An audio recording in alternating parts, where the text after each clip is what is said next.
এক গভীর বনে টুনি পাখি বাসা বেঁধে থাকতো। সে অন্য সব পাখির তুলনায় অনেক চালাক এবং বুদ্ধিমান ছিল।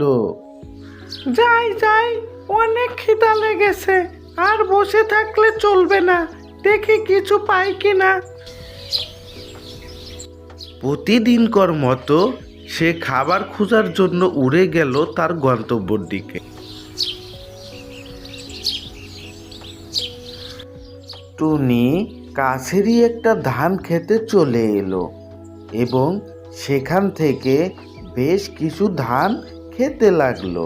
ধান খেতে খেতে টুনি এতটাই ব্যস্ত হয়ে পড়ল যে সে খেয়ালই করলো না তাকে একটা দুষ্টু ডাইনি বুড়ি লক্ষ্য করছে।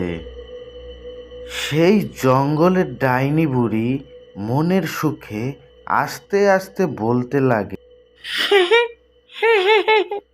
আজ অনেক দিন পর টুনি পাখির মাংস খাবো।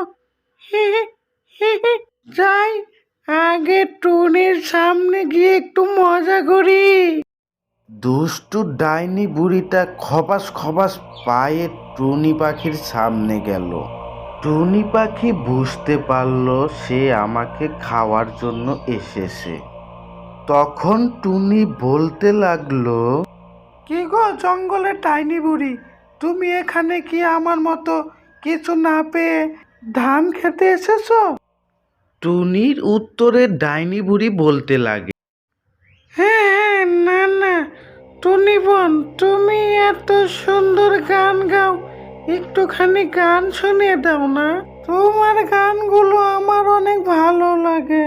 টুনি খুব বুদ্ধিমান ছিল এবং সে বুঝতে পারল দুষ্টু ডাইনি আমার সাথে মজা করছে।